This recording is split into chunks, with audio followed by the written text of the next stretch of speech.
What's a girl to a goblin?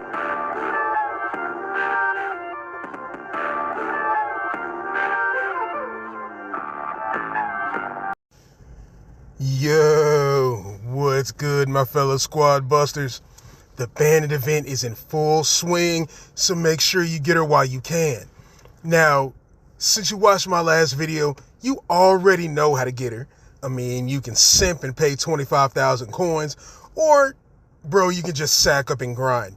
I honestly think this event is way easier than the Ice Spirits event was. The Ice Spirits event, you had to get so many spirits. It seems like you had to collect like 500,000 spirits to get any treasure chest. And I was able to do it. I know a lot of you were too. But that one was tough, bro. Spending money on that one, that actually made sense.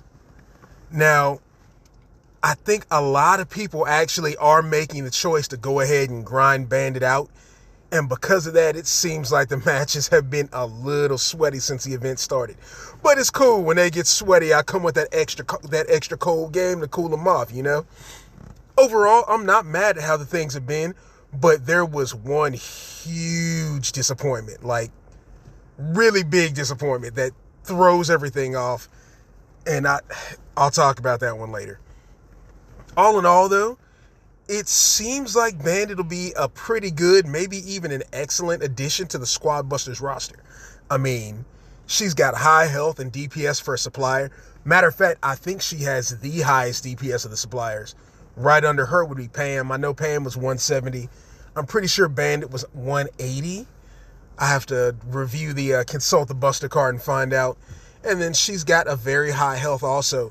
So for a supplier, she's great in terms of health and DPS because she will be able to hold her own, especially once you fuse her.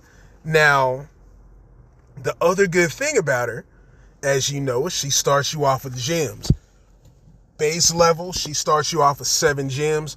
Once you get her super, she gives you 10. Great thing to start off with, but I'm not gonna lie, it kind of seems like it could be a double-edged sword. I mean, usually early game, people avoid killing people just because it's a waste of time. Nobody's got any gems anyway. It doesn't really make a whole lot of sense. But I mean, if you are the one player that's starting off with gems, you might be putting a target on your back. I'm just saying. That being said, though, as a supplier, she does have the great health and the great DPS, but I'm not really sure in terms of being an actual supplier that she'd be the best of the bunch. She gives you the 10 gems if you're super at the start of the match, but I mean, you only get it at the start of the match. It's not like you get it in every chest. It's not like she does it after so many coins. You only get that first 10 and that's it. For each big monster, you will get 1 gem, or if she's a super, you'll get 2. But I mean, even still, if you do more PvP and not a lot of PvE, then that's not really a lot of benefit. So depending on your playstyle, she might not really be that great. Now, I'm pretty sure if you fuse her, and I'll have to try this and see, I haven't yet, but if you fuse her, I'm assuming you'll get 3 for a large monster. And then if she's a super, then you'll get 6.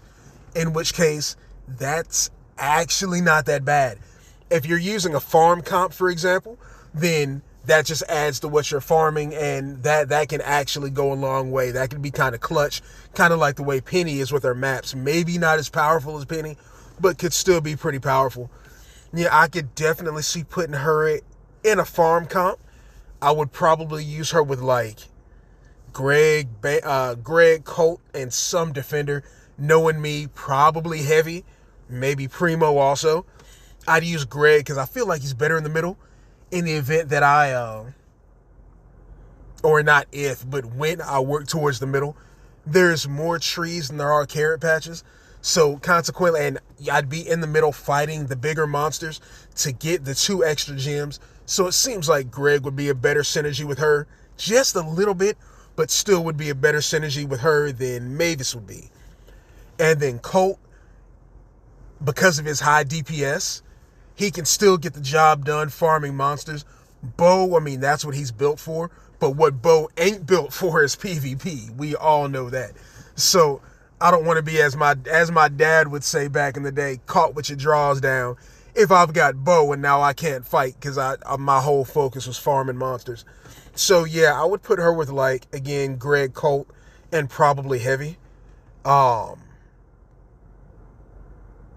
I'm definitely going to be trying that out to see how that goes. Now, as I mentioned, there is also the disappointing news, the bad news.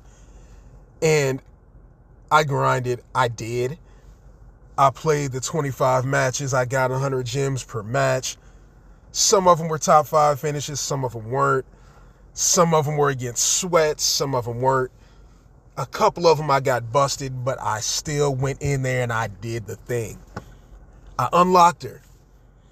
Then I bought more so I could get a super. And some of you may know this already. It depends on where you are in the game. But if you're in Squad League, you can't even use her. She's not available. Apparently, as of right now, you can only use her in the game worlds. You can't use her in Squad League. So now I've got this brand shiny spanking new super that I can't even use, bro. So hopefully that's addressed soon. I don't know when they're planning on getting her in Squad League. Maybe it'll be next season. Hopefully it's not. But as of right now, you can't even use her. Anyway, that's all for this video. So thank you guys for watching. If you haven't already done so, go ahead, hit that like button, kick that subscribe button. Tell your friends to do it. Tell your friends to tell their friends to do it. Tell your friends to tell their friends to tell their friends to do it. I'm about to go bust some more squads. And speaking of which, if you ever want to squad up, come find me. My name is Stitch Snitch. And I'll see you dudes on the next one. Peace. What's a girl to a goblin?